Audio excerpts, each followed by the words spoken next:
Hey guys, let's talk about snacking. What is the big deal about snacking? Well, I don't think that anybody would dispute the fact that we are a nation of snackers, right?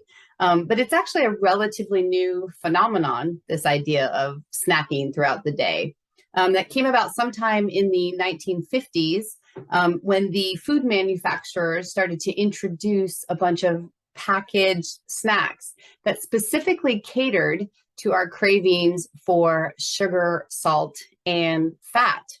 And so we're actually evolutionarily programmed to crave these three items, right? Sugar, fat, and salt. Because back in the day when we were cave women and cavemen, these were the foods, this helped us to find the foods that were highest in calories so that we could survive. So not so much needed these days, though, but we still have this programming left over from back in the day. And the food manufacturers know this. So they have done an awesome job of tapping into these evolutionary desires of ours for these tastes. And so they used to actually, the food marketers actually started by marketing some of these sugary, salty, fatty foods as being health foods. Here's a great example. It's a can of potato chips, and it says a healthy food in the new era of scientifically processed potato chips. That sounds good, doesn't it? And the slogan that went along with the campaign for these chips was feast without fear. And the reason for that is because they were trying to decrease people's anxiety about overindulging, in these potato chips. So the food and beverage industry actually today spends about $14 billion to market these types of foods to us. And 80% of that budget is specifically toward marketing of salty, sugary, fatty snacks. And there was a survey in chips and candy and all that kind of yummy stuff, right? So there was a survey done in 2020 by a consumer advocacy group. And they found that at least 25% of us Americans are snacking multiple times during the day, throughout the day, or the entire day, probably including the night as well. And then at least 30% of Americans are snacking at least once a day.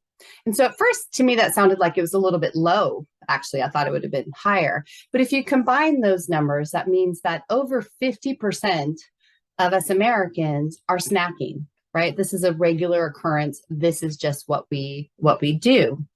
And so I get it. It is so hard not to snack.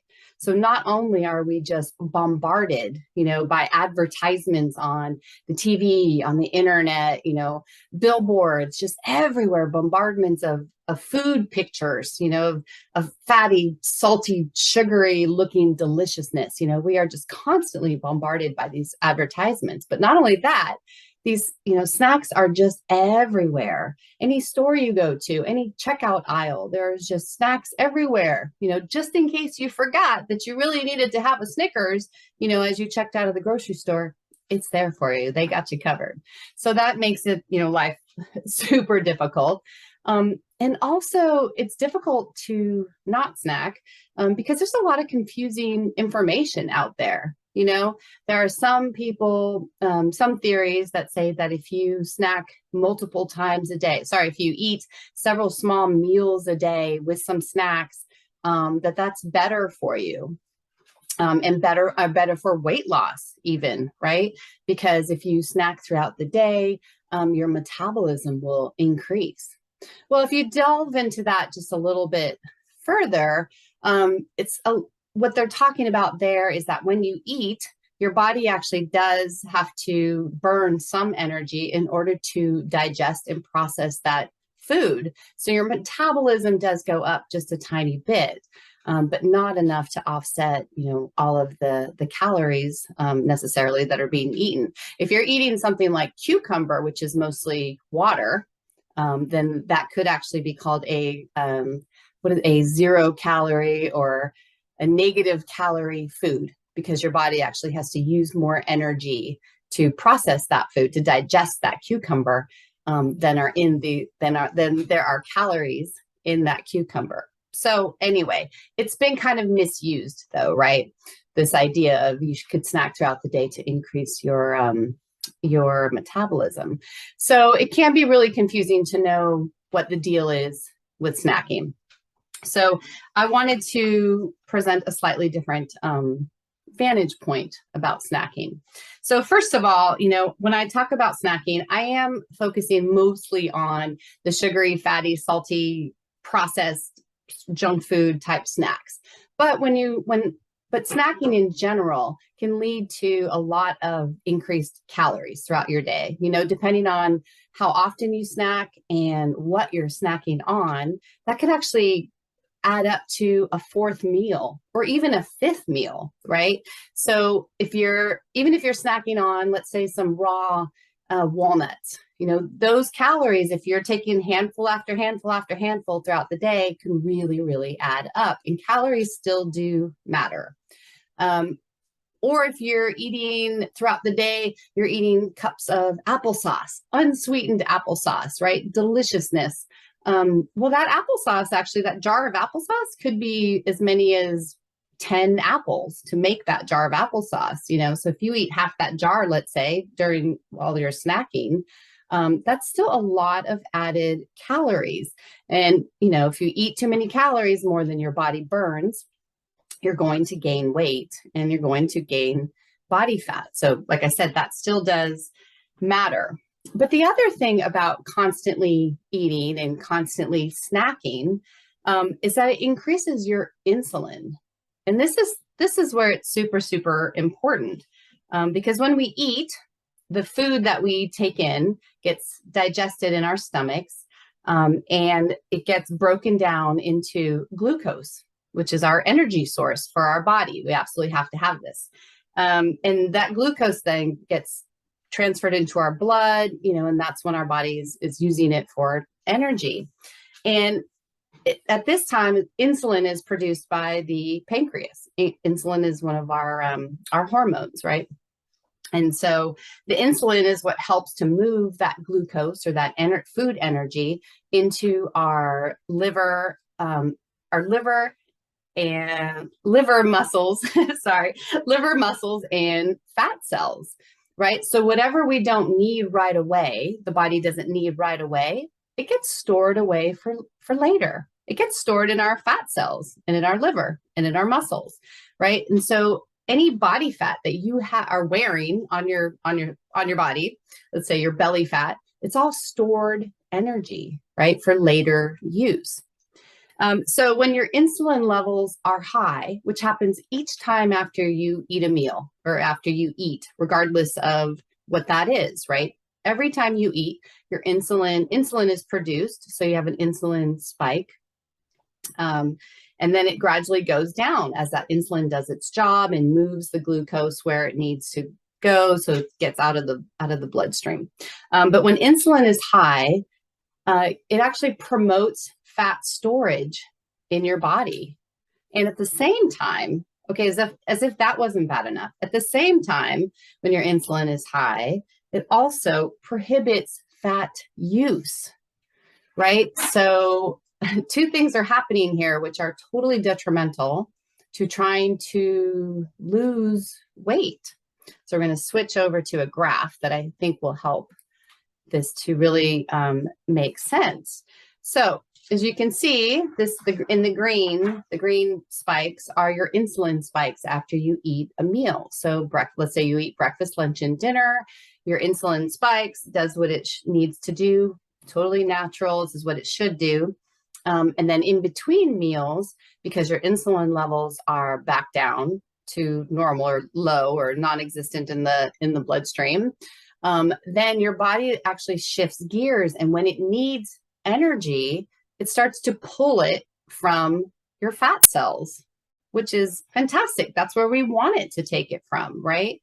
And so you can see that when you have longer periods where you're not eating, like when you're sleeping, then it's a nice long period where your body is able to use the stored energy, the stored body fat that you're wearing. And so on the flip side, you know, if you then add in some snacks, let's say between breakfast and lunch, between lunch and dinner even, and then maybe you have a late night snack after dinner as well, then you're really decreasing the time period where your body can utilize your stored body fat.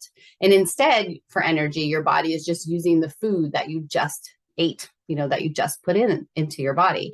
And so then you're in this area in the green, right?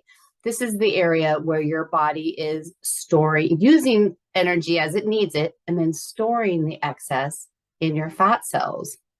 Right? So you're eating more and you're spending more time up here in the fat storage zone versus if you are not snacking, back to the other graph, if you're not snacking, then you're able to spend more time down here in the area where you're burning the body fat. And that is definitely an area where we want to be spending most of the time. So I suggest that you try to eat just 2 or 3 meals a day, right? So when you're hungry, 2 or 3 meals when you're hungry. And I say 2 or 3 because, if you wake up and you don't feel like having breakfast, you're just not hungry. And so you skip it one day and you end up having lunch and dinner, totally okay. Listen to your body, listen to your hunger cues, but make sure that these meals that you're eating high quality food, that you're eating high fiber, low fat foods. It's going to keep your calorie count down because the calories still do matter, right? Even if you eat 3 meals, if each meal, breakfast, lunch, and dinner, let's say is 1,000 calories, still not going to burn off the body fat because you're just taking in too many calories.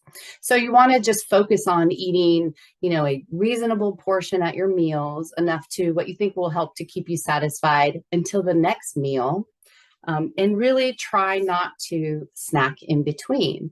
And so when you feel hungry, think about, first of all, drink a glass of water, because often hydration can make us feel like we are hungry. It feels the same in our body. So drink a glass of water, just a normal size glass of water, just, sip it and then kind of see how you feel.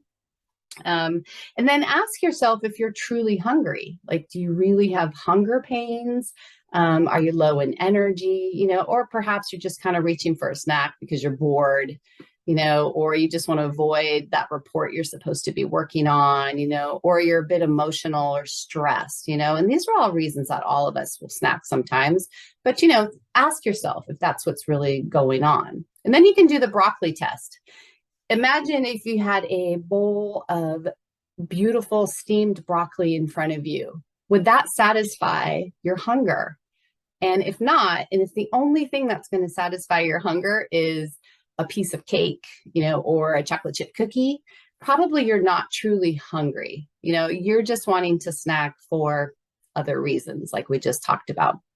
And then finally, if you decide like, okay, I'm not really hungry, I'm just reaching for a snack, then you need to divert your attention, right? You need to break the focus on food and do something else.